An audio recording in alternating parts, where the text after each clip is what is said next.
کھانا کھلانے کے دوران بیوی سے صحبت کر لی تو اب کیا حکم ہے؟ چنانچہ اگر کھانا کھلا کر کفارہ زہار ادا کر رہا تھا کہ درمیان میں بیوی سے صحبت کر لی تو اب 80 مسکینوں کو کھانا کھلانا یہ ضروری نہیں، بلکہ اسی سلسلے کو پورا کر کے 60 مسکینوں کو کھانا کھلا دے۔ البتہ توبہ استغفار اس پر بہرحال لازم اور ضروری ہے۔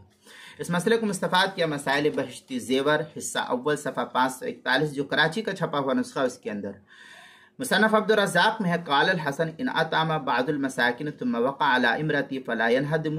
اس طریقے کی عبارت مصنف عبدالرزاق باب المظاہر یصوم ثم یوسر العتق جلد نمبر 6 صفحہ نمبر 427 حدیث نمبر 11508 پر ہے۔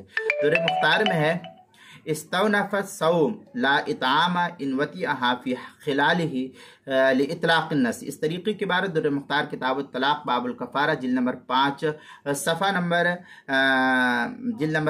نمبر 142 جو زکریہ بک ڈیپو دیوبند کا ہندی نسخہ، اس کے اندر اسی طریقے سے فتاوی تاتار خانیہ میں ہے ولو جامع فی خلال الاطعام لم یلزمہ الاستقبال۔ فتاوی تاتار خانیہ کی عبارت ہے کتاب الطلاق باب المسائل المحلل وغیرہ جلد نمبر 5 صفحہ نمبر 175 مسئلہ نمبر 7587 کتاب المسائل 5ویں صفحہ 338 پر بھی اس کو نقل کیا گیا ہے۔